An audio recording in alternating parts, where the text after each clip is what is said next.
Yang ketujuh ni kata Syekh Ibrahim Ibn Amir Ar-Ruhaili hafizahullah, yanbaghi lin-nadhir fi hajril mukhalif lil maqsad ats-thalith min maqasid al-hajr wa huwa hajrul mukhalif li maslahatihi wa islahihi. Hendaklah meneliti, hendaklah kita meneliti dalam kita melakukan hajar ke atas golongan yang menyelisihi ahli sunnah. Kita meraihkan ketiga-tiga objektif, ketiga-tiga objektif daripada objektif pemulauan. Yang mana objektif kita, kalau kita teliti balik benda ni, tiga-tiga objektif yang tadi, asal dan prinsip dia apa? Pemulauan seseorang itu adalah demi kemaslahatan. Ada maslahat, timbang antara masalah dan masalah. Tak ada keperluan, tak perlu. Okey. Pada masa yang sama, mura'atu ad-dawabit asy-syar'iyyah. Kita kena raikan juga, kita kena teliti juga guideline, kaedah-kaedah dia, disiplin dia yang dituntut oleh syarak, allati nassa 'alaiha al-a'immatul muhaqqiquna fi hadzal bab, yang telah dijelaskan oleh ulama-ulama muhaqqiq dalam isu ini. Wallati min khilaliha, dan di dalamnya dia kata min khilaliha yatabayyan ala wajhi diqqah man yushra'u hajruhu mimman la yushra'u hajruhu minal mukhalifin.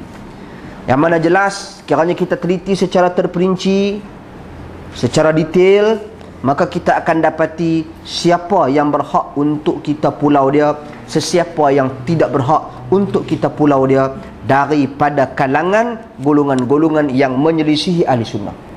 Maknanya pendirian pendapat-pendapat ulama ni, jika kita teliti di kalangan pandangan-pandangan di sekitar pendapat dan pandangan mereka, kita akan dapati bahawasanya di sana ada pendetilan dalam soal siapa yang berhak untuk dipulau dan sesiapa yang tak berhak untuk dipulau daripada kalangan golongan yang menyelisih ahli sunnah. Wa min hadhihi ad-dawabit, dan di antara guideline ini, disiplin ya, satu dia kata ma yata'allaqu bil hajir, apa yang berkaitan dengan pemulau, orang yang nak pulau tu, orang yang nak tinggalkan orang lain. Yang ni kita ni ahli sunnah ni, ahli sunnah. Kita nak tinggalkan golongan Syiah contohnya. Kita nak tinggalkan golongan Sufism, tarian melampau contohnya. Kita nak tinggalkan ahli bid'ah contohnya. Okey. Pemulau ni dia kata wa huwa an yakuna qawiyan mu'athiran bihaitsu bihaitsu yu'athiru hajruhu fi zajril mukhalif. Hendaklah pemulau ni, dia ni kena kepribadian ni orang yang kuat, yang boleh memberi kesan, yang mana dia boleh bagi kesan pemulauan dia itu terhadap orang yang di pulau itu, yang menyelisihi, sehingga menakut-nakutkan orang tu. Kita nak pulau ni, kita kena ada impact. Kalau kita tak ada impact, tak betul, tak ada guna. Okay?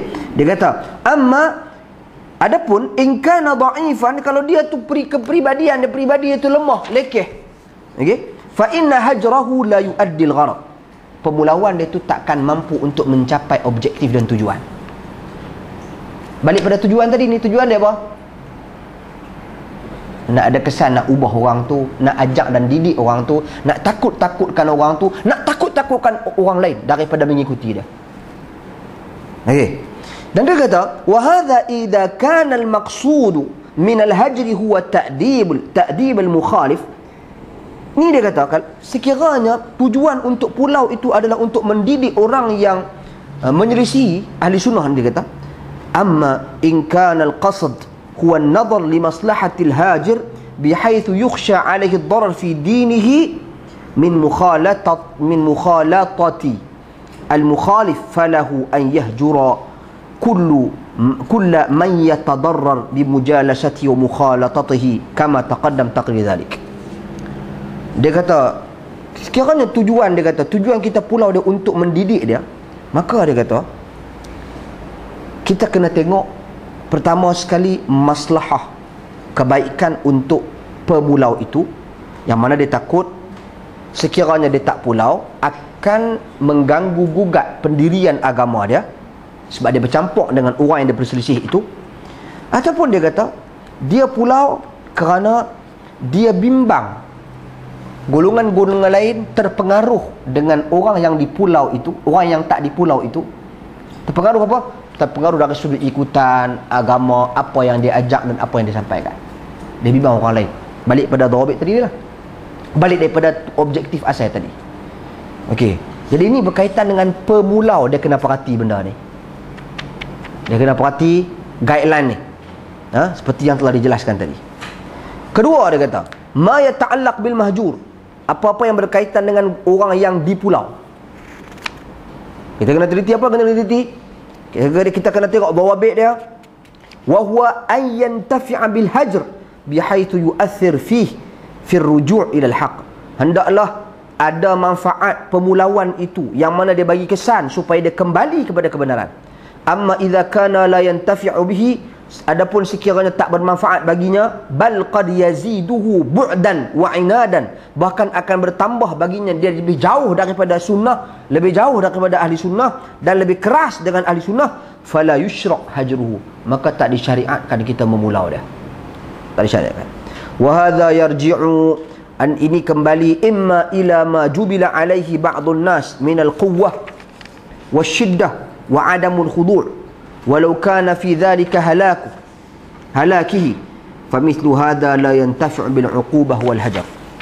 Dia kata ini berbalik kepada manusia. Dia kata manusia seseorang tu, dia kata kekuatan dia, syiddah ni kekerasan dia, adamul khudu', dia ni jenis sombong, dia tak ada rasa rendah diri, dan walau kana dhalika fi halakihi, dan benda ni dia kata walaupun bahkan dia akan menjadikan, kalau sekiranya kita buat juga bagi orang yang garang, orang yang di pulau tu dia jenis cengih, dia jenis garang, dia jenis bergaduh dan sebagainya, pemulauan kita tu tak mustahil dia boleh merosakkan dia. Sebab tu kita kena ingat, kita nak pulau bukan tujuan nak rosakkan dia. Pulau ada maslahat dan keperluan. Famithlu hadha la yantafi', benda-benda seperti ini, pemulauan seperti ini tak memberikan manfaat bil 'uqubah wal hajar. Okey, wa inna ma qad yantafi'u bit ta'lif wal lin. Sebaliknya golongan yang seperti ini yang bermanfaat untuk dia adalah dengan taklif, dekatkan dia, dan juga dengan lin, dan lembut dengan dia. Wa qad yakunu al mu'athir fi 'adami intifa'i ba'd an-nas bil hajar ba'd al mu'athirat al kharijiyah. Dan mungkin dia kata yang memberi kesan itu fi adam intifa' ba'd an-nas, sebagian orang dia tak terkesan dengan pemulauan, tak ada manfaat. Ba'd al-mu'athirat al-kharijiyah ka an yakuna sahibu ri'asah aw mal aw jah. Ada orang dia tak terkesan dengan pemulauan orang sekelilingnya disebabkan dia punya kedudukannya. Dia ketua negara contoh, dia pemimpin nombor satu negara, dia pemimpin nombor satu negeri, dia gubernur, dia presiden, dia sultan, dia raja contohnya. Hendak pulau dia, pulau tu hendak buat apa? Tak ada manfaat pemulauan tu kita lakukan ke atasnya. Ataupun dia ni kaya melana, tak heran siapa.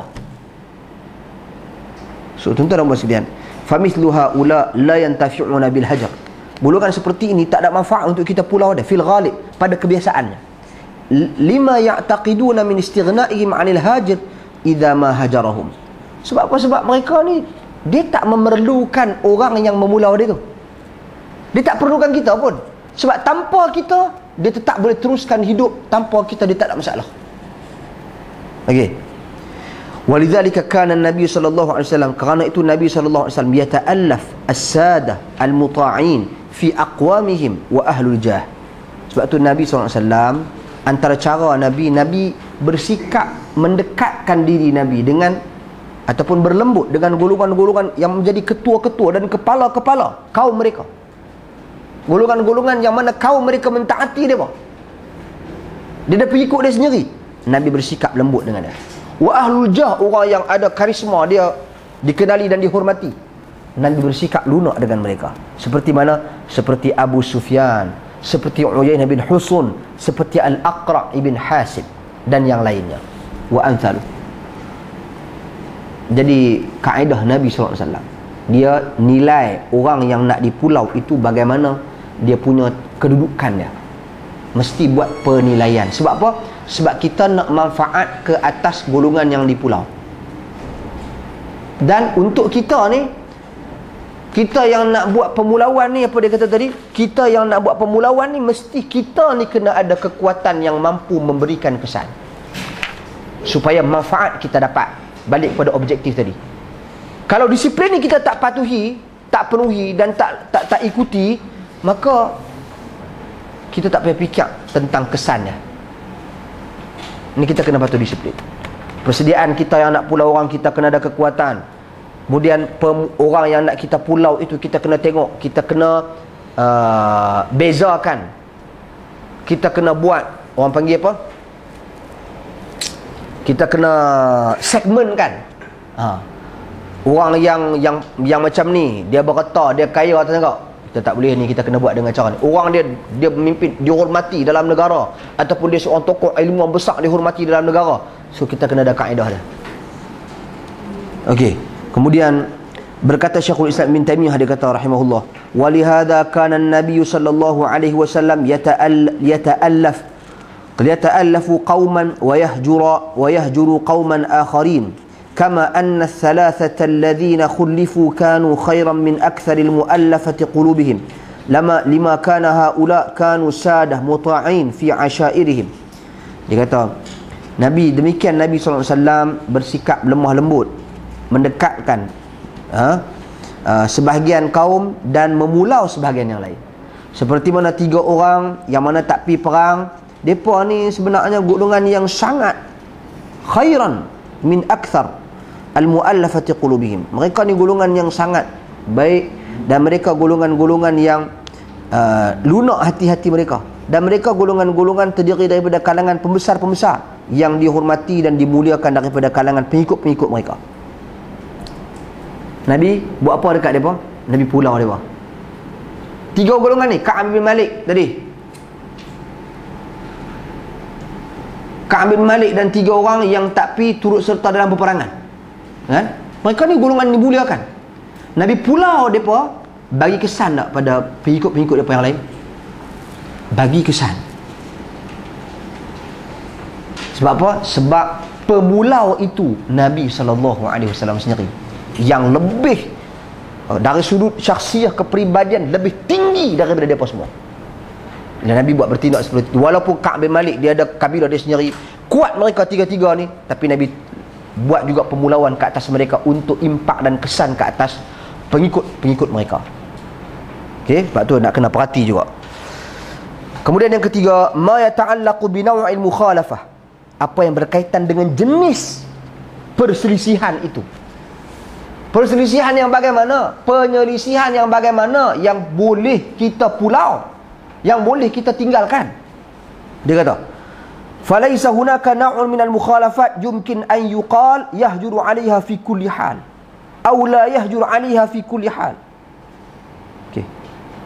Dan tak ada, dia kata tak boleh, dia kata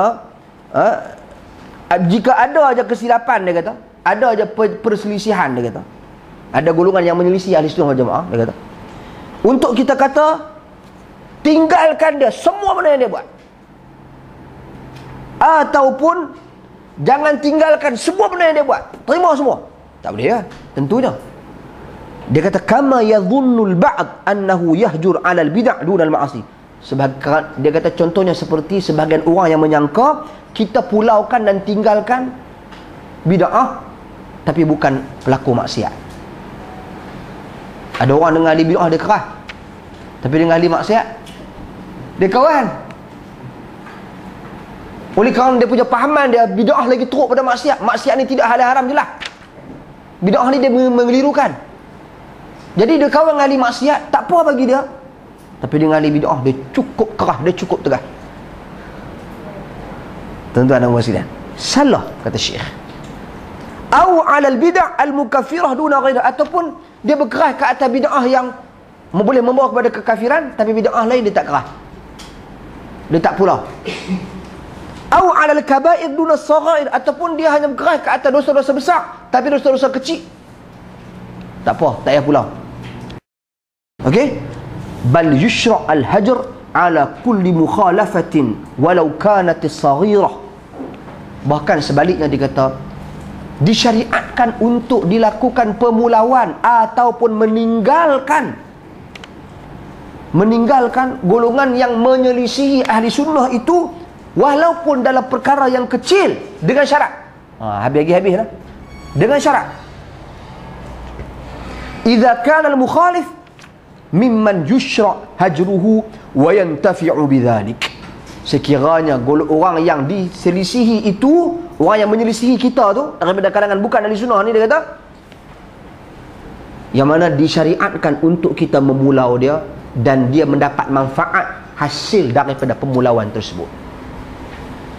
Tinggalkan dia.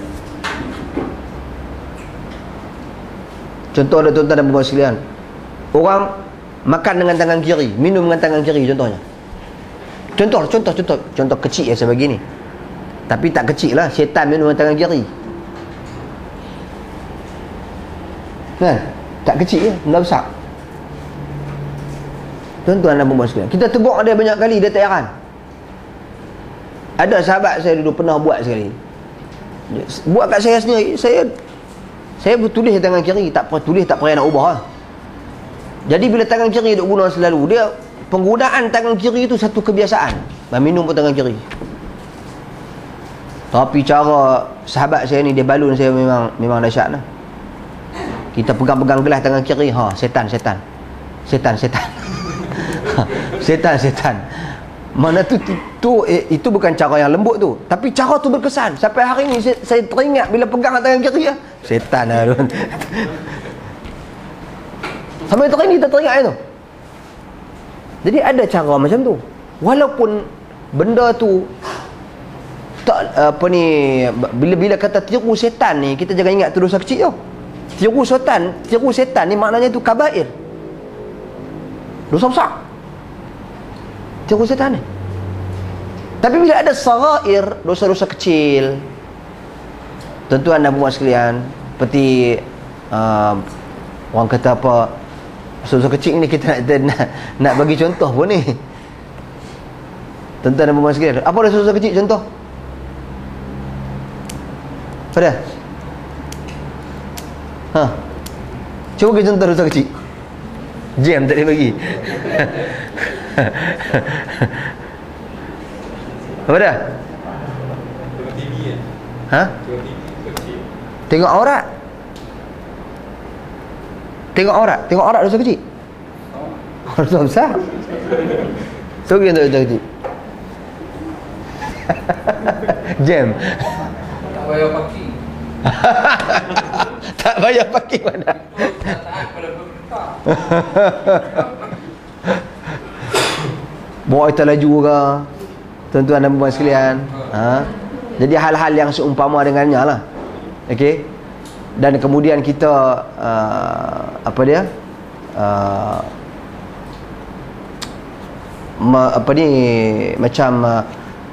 contoh bila kita buat sembelihan, kita tak pakai pisau yang tajam. Okey, tumpui agak tumpui, bukanlah kata tumpui sangat. Itu sampai menzalimi dia. Tak tajam sangat. Itu dosa-dosa kecil. Yang mana perkara-perkara ini ia gugur, ada disebut di dalam hadis Nabi SAW, dengan cara berwudu contohnya. Itu antara cara gugur. Tapi namun dosa-dosa kecil ini bila dilakukan berselalu, tuan-tuan, dia biasa dengan dosa-dosa kecil. Baik tak baik? Tak baik. Dia tak boleh. Lama-lama dia jadi satu budaya. Tuan-tuan, contohnya sengaja melewatkan salat tanpa ada sebab musabab. Sebab hukum asal dia, kita dituntut untuk menyegerakan salat. Sengaja melewatkan pengurusan jenazah sebab nak tunggu anak balik, itu salah tu. Tak boleh tu. Tapi taklah termasuk dalam kabair, dosa yang sangat besar. Jadi ini contoh-contoh dosa-dosa kecil. yang mana walaupun dosa kecil sebenarnya, sekiranya sikap kita tinggalkan dia, pulau dia dan berkeras dengan dia bagi kebaikan kepada dia, dan dia dapat manfaat dan umat dapat manfaat daripada perkara tersebut, maka itu satu keperluan. So salah kata Syekh Ibrahim Ibn Amir Ar-Ruhaili, sesungguhnya kita pulau ni dalam bab bid'ah dosa besar saja. Tak. Kita pulau dalam maksiat saja, bukan bid'ah. Dalam bid'ah saja, bukan maksiat. Tak. Benda ni boleh dibuat untuk semua keadaan, tetapi dengan syarat bergantung kepada keperluan. Ada perlu kebaikan untuk orang yang menyelisihi, kebaikan untuk kita yang memulau, kebaikan untuk umat. Benda tu semua kena perhati. Tuan-tuan dan puan sekalian. Okey?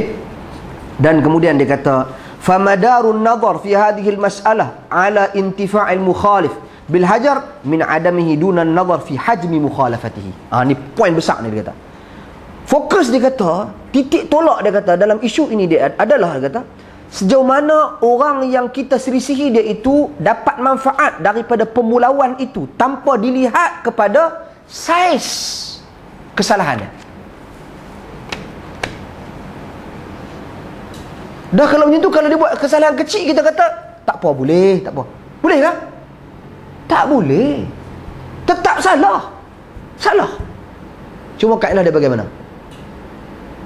Tuan-tuan dan puan sekalian. Jadi kita nak kena tengok. Kalau dia tegur dia dengan cara yang baik, dia okey. Dia tak okey, tegur dia dengan cara yang keras, mungkin okey. Kalau dia ni, kalau tegur keras tak makan saman, kita ubah dengan cara yang baik. Tetap dua jenis cara untuk menegur, memperbetulkan, menasihati manusia tu tetap dipraktiskan, melihat kepada keperluan dan kesesuaian. Wa bina'un ala hadha, maka atas dasar ini dia kata, faqad yuhjar ar-rajulul fadil sahibus sunnah ala mukhalafatin yasiratin kama hajara an-nabi sallallahu alaihi wasallam ala ba'dil mukhalafat yasirah.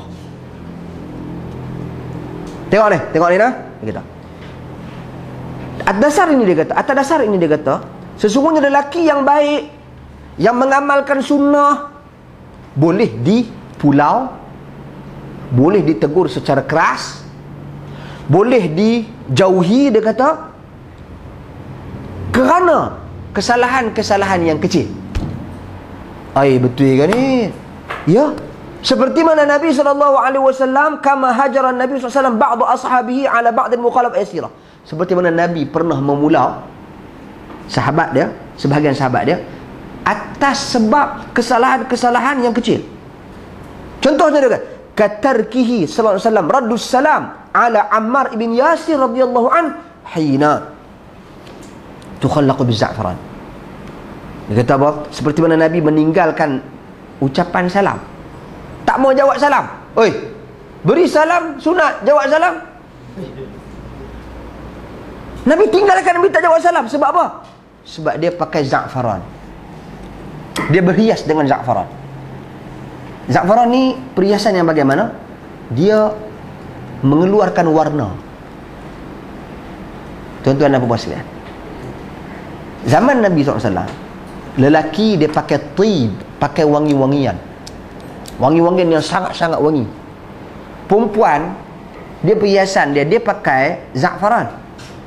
Jadi za'faran ni, dia wangian yang sedikit saja dia wangi, sekadar menghilangkan bau di badan, pada masa sama dia menghasilkan warna. Jadi warna-warni. Jadi bila za'faran ni dia warna kuning, orange macam tu, tuan-tuan. Jadi bila dia pakai yang tu, Nabi tinggalkan ucapan salam. Sebab apa? Sebab berhias dengan menggunakan za'faran ini adalah untuk perempuannya. Siapa hampir pakai? Nabi tak jawab salam dia. Ammar bin Yasir, tentunya sahibus sunnah, sahabat Nabi radhiyallahu an. Anak Yasir kan, keluarga Yasir yang mati digelar sebagai syuhada, mati syahid, antara yang terawal mati syahid, dibunuh, tuan-tuan. Tapi pasal dia berhias dengan za'faran, Nabi tinggalkan daripada menjawab salam dia. Tak jawab salam. Salah satu daripada cara kita, maknanya bagi kesan, bagi impact kepada kawan tu, walaupun kesalahan dia sikit, kena ada impact lah, tuan-tuan dan puan sekalian. Kemudian, dan juga wa tarkuhu raddus salam ala sahibil qubbah hatta hadamaha. Ni hadis ni ada pertikaian di kalangan ulama hadis. Nabi tinggalkan ucapan salam, jawab salam ke atas orang yang membina bangunan tinggi sehingga dia musnahkan. Ada satu hadis Abu Daud, hadis yang agak panjang, tapi ada pertikaian lah tentang kedudukan kesahihan hadis ini.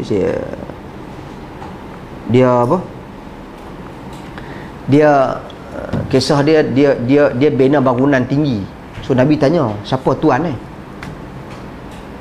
Nabi marah, Nabi tak bagi. Nabi tak bagi, kenapa? Kata Nabi SAW, manusia akan sibuk diri dengan memberikan keutamaan kepada bangunan tinggi ni sehingga meninggalkan agama lain. So pada ketika itulah hadis ada pertikaian, ada disebut di sini Syekh Al-Albani tashih, tapi kalau diteliti balik hadis ini Syekh Al-Albani pun ada buat kritikan terhadap riwayat dia dalam penjelasan yang berbeza. Okey, tapi tak apa, ni salah satu contoh tuan-tuan dan puan sekalian. Kemudian wa qad yatruku hajra ba'd ashabil mukhalafat. Pasal ni yang tadi ni pasal kih dia buat bangunan tinggi. Sekiranya hadis ni sahih tuan-tuan dan puan sekalian, dia kih buat bangunan tinggi, yang mana orang ni mungkin sifat dia ni, dia jenis lalai dengan kehidupan dia. So bila dia ada harta, dia lalai dengan ibadat. So Nabi tegur untuk golongan-golongan dan manusia yang seperti ini. Sepatutnya harta kita jangan melalaikan ibadat kita. Harta kita buat kerja apa pun jangan melalaikan ibadat kita dan usaha kita untuk berdakwah. Jangan tinggalkan, jangan lalaikan. Dan di situ dia kata, wa qad yatruku hajra ba'd ashabil mukhalafat al-'azimah mimman hum duna al-mahjurin fil fadl. Wa min dhalika ta'alluf an-nabi sallallahu alaihi wasallam lil Aqra' bin Habis wa 'Uyainah bin Husn, bal ta'allafahu li ba'd al-munafiqin ka'Abdullah bin Ubay wa amthaluhu, wa kullu dhalika bihasbi al-maslahah wa mura'ati ad-dawabit al-ukhra fi mas'alati al-hajar. Dan kemungkinan saja ditinggalkan pemulauan, tak maknanya tak pulau. Sebahagian pelaku kesalahan-kesalahan yang besar. Tadi kesalahan kecil Nabi buat, tapi nak abang bagi kesalahan besar pun sudah tentu ada. Tapi nak abang bagi kemungkinan saja orang buat salah besar pun Nabi SAW tak pulau dah. Kemungkinan. Tuan-tuan dan puan-puan sekalian, seperti mana yang Nabi lakukan kepada Al-Aqra' bin Habis dan Uyainah binti Husn, dan contoh yang Nabi lakukan kepada Abdullah ibn Ubay. Nabi pulau dia kah? Dalam sejarah Nabi tak pulau dia kah? Ada maslahah dia, ada maslahah. Bahkan Nabi tak bagi pun orang bunuh dia. Ada keperluan, tuan-tuan dan puan sekalian. Sebab apa? Pasal dia ni ketua kaum dia, dia ni ada pengaruh di sisi masyarakat dia. Kemudian anak dia bersama-sama dengan perjuangan Islam, anak dia bersama-sama dengan Nabi SAW. So ada keperluan-keperluan yang mengakibatkan ataupun menyebabkan Nabi SAW tak apa, hold on ni. Ini kita tangguh, yang ni ada kes-kes tertentu. Bukan pasal munafik bererti Nabi memuliakan munafik. Nabi memuliakan munafik kah? Sudah tentu tidak. Tuan-tuan dan puan sekalian, jadi dia ada masalah-masalah dan keperluan-keperluan dia yang tersendiri. Kemudian kaedah yang keempat, muka surat 27-28, ma yata'allaqu biz-zaman wal makan alladhi tahsulu fihi al-mukhalafah. Apa yang kita kena tengok dari sudut masa, dari sudut tempat yang mana berlakunya kesalahan di situ. Kena tengok tempat dan kena tengok masa.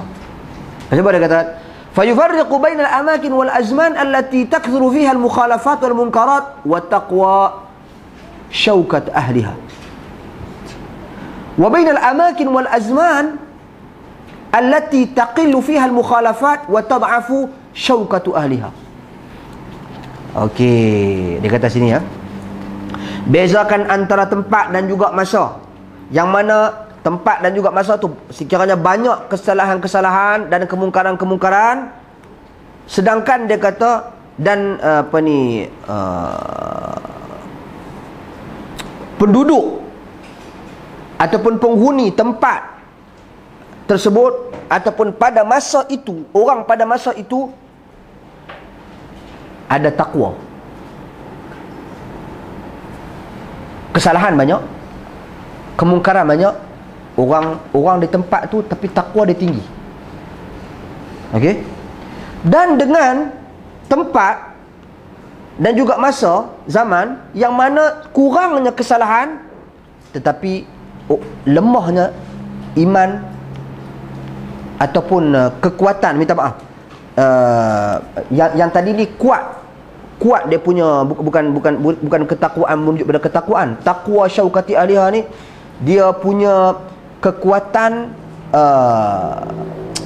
penduduk dia tu dia ada kekuatan dia sendiri.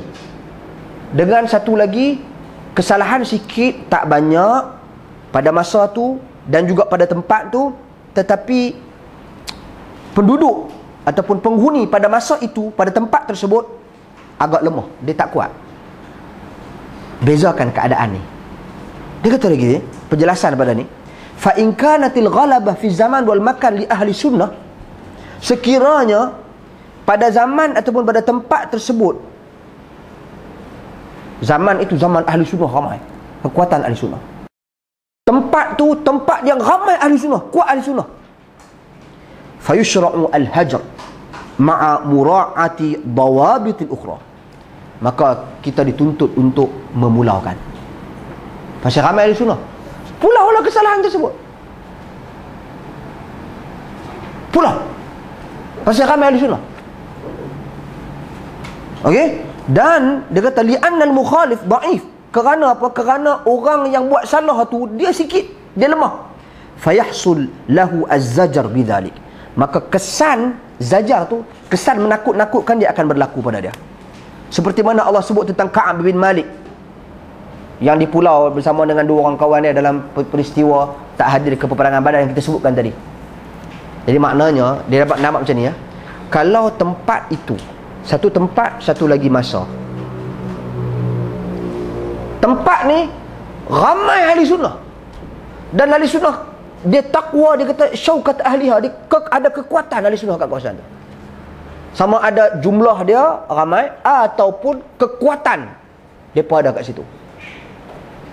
Maksiat dia ada banyak, contoh. Maka pada ketika itu tentunya apa yang kita kena buat? Yang kita kena buat adalah apa? Pulau. Yang kita kena buat adalah pulau. Kita kena buat bagi kesan, sebab kita kuat ketika tu. Satu lagi yang kita kena, yang diteliti di sini adalah sekiranya pada tempat tersebut, pada masa tersebut ahli sunnah tak kuat, kemaksiatan ada, kesalahan ada, tapi tuan-tuan dan puan sekalian, pada ketika tu nak pulau ke tak? Tak pulau. Sebab ahli sunnah ketika itu tak ada kekuatan, sama ada tak ada tokoh-tokoh tertentu, dan juga mereka tak ada dalam kelompok yang besar, sehingga dibimbangi berlaku perkara lain yang boleh merosakkan dakwah ahli sunnah. Sebab tu dia bagi contoh di sini, Ka'ab bin Malik, Allah sebut di dalam Al-Quran surah At-Taubah, hatta idza daqat alaihimul ardu bima rahubat wa daqat alaihim anfusuhum wa dhannu an la malja'a minallahi illa ilaih, sehingga mereka rasa bumi yang terbentang luas ni jadi sempit bagi mereka. Semua orang tak cakap dengan mereka, semua orang tak tegur mereka, Nabi tak jawab salam mereka dan sebagainya. Dan mereka berasa sempit sangat hati mereka, dan mereka menyangka pada ketika itu tidaklah ada ruang jalan untuk mereka keluar, meninggalkan, yakni nak orang kata apa, nak terselamat ataupun meninggalkan Allah Subhanahu wa taala, melainkan jalan penyelesaiannya kembali kepada Allah sahaja. Sampai dia rasa macam tu. Pasal apa? Pasal sunnah pada ketika itu kuat. Nabi ada, sahabat Nabi radhiyallahu anhum ajma'in, semua melaksanakan hal tersebut. Maka pada ketika itu umat Islam ada dalam keadaan kekuatan. Dan demikian juga dia kata wa kama hasala zajar wa ta'dib fi hajri Umar wal ummah li Subaigh ibn Asad ala ma huwa ma'lum. Dia kata demikian juga pemulauan yang dilakukan oleh Umar Al-Khattab radhiyallahu an dan juga umat ketika mana melakukan pemulauan ke atas Sabiq ibn Asad seperti mana yang diketahui. Wa amma idza kanatil ghalabah fi zaman aw al makan li ahli syarr wal batil fala yushra' al hajr illa fil ahwal al khassah. Adapun sekiranya pada zaman itu ataupun pada tempat itu orang yang menguasainya adalah golongan-golongan yang mungkar, golongan-golongan yang batil, maka tidak disyariatkan pemulauan melainkan pada keadaan-keadaan yang tertentu. Li'anna al-hajar, kerana pemulauan itu hajar itu la yuhaqqiq maqsadahu, takkan dapat mencapai tujuan dan objektifnya. Minat ta'dib wa zajar. Objektifnya apa? Untuk kita nak mendidik dia dan nak menakut-nakutkan dia. Bal rubbama tadarrara bidzalika ahli al-haq. Bahkan kemungkinan sahaja dia mendatangkan mudarat kepada pengikut kebenaran. Clear? Dia mesti kena nilai juga zaman, kena nilai juga tempat. Lah ni ahli sunnah dekat Malaysia ni majoriti ke? Majoriti. Lepas tu nak pergi buat cekang. Kita depa ni baru ada kumpulan ni baru ada baru pegang satu negeri.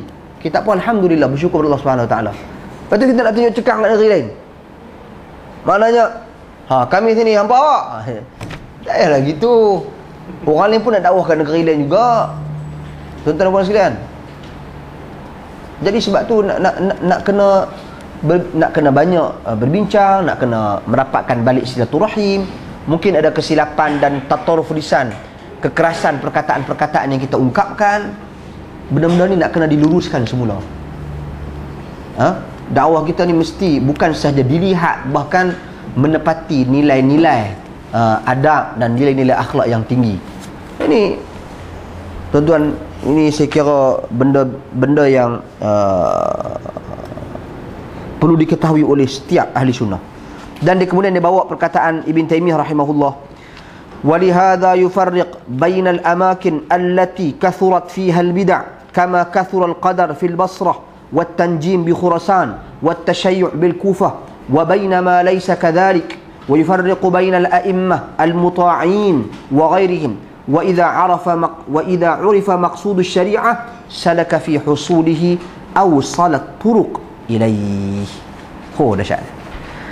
Ibn Taymiyah dia kata apa? Dan kerana itu dia kata perlu dibezakan antara tempat-tempat yang banyak bid'ah, seperti mana banyaknya bid'ah qadar. Qadar ni menafikan ketentuan Allah di Basrah dan kebergantungan kepada tilik bintang-bintang di Khurasan dan juga Syiah di Kufah. Dan selain daripada tempat-tempat tersebut, contoh negeri yang tak macam negara kita Malaysia, tuan-tuan, Syiah tak kuat, maka kita kena bersikap tegas. Kalau bagi negeri-negeri, bersikap tegas kita, bukan kita bunuh orang Syiah. Astagfirullah. Kita bunuh mereka kah? Tak boleh. Tuan-tuan, bersikap tegas. Kita tak pastikan bahawasanya ajaran dan pemikiran mereka tak mengganggu-gugat kesejahteraan rakyat dalam negara ni yang nak mempraktikkan ajaran Ahli Sunnah wal Jamaah. Kena sekat lah. Kena sekat, tuan-tuan. Tapi kalau Ahli Sunnah di Iran nak buat lagu Malaysia buat, tuan-tuan, dia bunuh semua. Dia bunuh. Kita tak bunuh orang Syiah tau. Kita tak pernah halalkan darah tau, tuan-tuan dan puan sekalian. Tapi di kalangan ulama-ulama mereka, banyak, bahkan majoriti daripada kalangan ulama-ulama mereka menghalalkan darah Sunni. So itu perlu diteliti. Dia kata, dan juga membezakan antara imam-imam ulama yang ditaati dan selain mereka. Tokoh-tokoh ni kita kena bezakan. Dan juga apabila kita mengetahui objektif syariat dan kita pilih jalan untuk menghasilkan objektif tersebut, maka sudah tentu kita akan dapat mencapai apa yang kita inginkan. Bila kita faham, maksudnya faham maksud objektif syariat dalam memulaukan ini, dalam prinsip memulau ni. Bila kita faham benda ni, sudah tentu kita buat, kita laksanakan, tentu objektif kita tercapai. Okey. Objektif dah balik pada 3 tadi ni. Ini kaedah dari tadi. Benda-benda yang perlu kita teliti. Kita kena teliti apa? Kalau kita tengok balik, kita ingat balik, kita kena teliti perspektif orang yang nak pulau tu, perspektif dia tu. Kita kena teliti orang yang di pulau. Kita kena tengok orang yang di pulau, perspektif dia. Hak yang pertama tadi ni objektif dia. Objektif untuk kebaikan untuk semua-semua ni. Okey? Ni perspektif kita kena tengok. Kita kena spesifikkan. Orang yang kita nak pulau ni bagaimana dia punya taraf dia. Kita nak letak apa? Nak letak apa ni U. Nak letak P13. Nak letak 18 PL. Dia ni tak boleh ni, dia ni cakap silap dia terajang. Itu yang tu 18 action untuk umur 18 tahun ke atas contoh. So yang ni dia untuk umur dia U, dia boleh semua ni, tak ada masalah. Jadi kita gunakan kaedah-kaedah yang berbeza-beza. Okey. Kemudian kita tengok juga jenis-jenis kesalahan tu. Nak kena spesifikkan. Okey? Yang mana telah dinyatakan oleh Syekh Ibrahim Ibn Amir Ar-Ruhaili, semua jenis kesalahan kita boleh buat pendekatan pulau ni, boleh. Tetapi dengan syarat ada kesan yang baik. Jangan minta maaf, tolong clearkan. Jangan kata semua benda kita boleh keras semua sekali. Itu maksud dia. Tak. Kena perabi hayat tu. Sekiranya ada kesan yang baik. Kita boleh berkeras, kita boleh pulaukan, kita boleh tinggalkan, sekiranya ada kesan yang baik. Kesan yang baik untuk ketiga-tiga perkara tadi. Kesan yang baik untuk kita, kesan yang baik untuk ummah, kesan yang baik untuk diri orang yang dipulaukan, orang yang ditinggalkan. Saya ulang-ulang benda ni supaya kita ingat. Okay. Yang kelima, ma yata'allaqu bi muddatil hajar. Apa yang berkaitan dengan tempoh pemulauan kita. Tuan-tuan, selama-lamanya kita tengok sini. Fayambaghi an takuna munasabatu li halil mukhalif wa naw'i mukhalafatihi. Maka bila kita bercakap soal tempoh kita nak pulau dia ni, mesti kita kena tengok dia munasabah tak dengan keadaan orang yang di pulau itu, yakni orang yang buat salah tu dan jenis kesalahannya. Kena tengok orang yang buat salah dan tengok jenis kesalahannya. Fa inna minan nas man yanzajir bihajril yawm wa yawmain aw syahr aw syahrain wa minhum man yazid wa yanqus. Ada orang yang dia terkesan bila orang pulau dia sehari 2 hari dia dah berubah dah. Ada orang yang dia mungkin ada sebulan dan 2 bulan. Ada orang kurang, ada orang tambah, ada orang kurang. Ada orang sikit, ada orang banyak. Maknanya ada orang yang boleh buat sehari pun dia dah tak boleh dah. Kan ada jenis orang, kalau kita tak cakap dengan dia sehari, dia teriak Allah Allah, dia pun tak cakap dengan aku, dia hati dia halus. Hati kecil ni. Ada orang 8 tahun tak cakap, relax. Ke? Buat tak tahu jumpa, buat tak tahu. Dia ada jenis tu. Okey. Fa idza hasala al-maqsud bil hajar yajibu an yaqta. Dia kata apabila tercapai objektif dia untuk hajar tadi ni, objektif dia untuk kebaikan dia dah tercapai dah, maka wajib kita menghentikan pemulauan itu. Wa illa hasala al-ya's wal qunut. Kalau tak, apa dia akan jadi? Berlebihan. Berlebihan. Bahkan kita menzalimi dia. Kama annahu idza naqasa 'anil muddah al-munasabah lam yanfa'. Kalau tidak, macam jadi hasal al-ya's, macam buang masa. Dan dia kata, demikian juga dia kata, seperti mana kalau kita buat sehari, tak ada nak settle lagi, dia tak ada nak berubah. Kita dah, kesian kat dia. Orang tak tegur dia apa pun semua. Padahal dia tak heran pun. Pun tak bermanfaat juga. Maknanya, persoalan berkaitan dengan penentuan timing dan waktu ini, dia bergantung kepada orang tu sendiri dan bergantung kepada jenis-jenis kesalahan yang dia buat. Tengok tuan-tuan. Lepas tu dia kata Ibn Qayyim, dia bagi dia kata, Ibn Qayyim bila dia cerita tentang fi ma'rad dhikrihi lil fawaid al mustafada min hajrin Nabi sallallahu alaihi wasallam li Ka'b bin Malik wa sahibaihi. Ibn Qayyim dia cerita bila dia bentangkan tentang faedah-faedah daripada pemulauan Nabi terhadap Ka'b bin Malik dan 2 orang temannya dalam peristiwa meninggalkan perang Badar. Dia kata wa fihi dalil ala anna hajran al-imam wal alim wal muta' liman fa'ala ma yastawjib al-atab wa yakun hajranihi lahu dawa'un bihaythu la yad'uf an husul al-shifa wa la yazid fil kamiyah wal kayfiyatu fayuhlikuhu idh al-murad ta'dibuhu la itlahu. Mana dia kata apa? Perbuatan Nabi memulau Ka'ab bin Malik dan juga dua temannya ni, dalil menunjukkan pemulauan imam dan juga orang alim dan juga orang yang ditaati bagi orang-orang yang melakukan perkara-perkara yang memerlukan dia dihukum.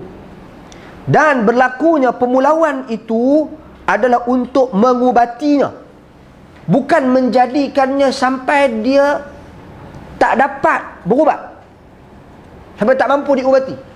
Dia mesti pemulauan itu tujuan diubati kesalahan dia, kesilapan dia, penyakit yang ada pada jiwa dia.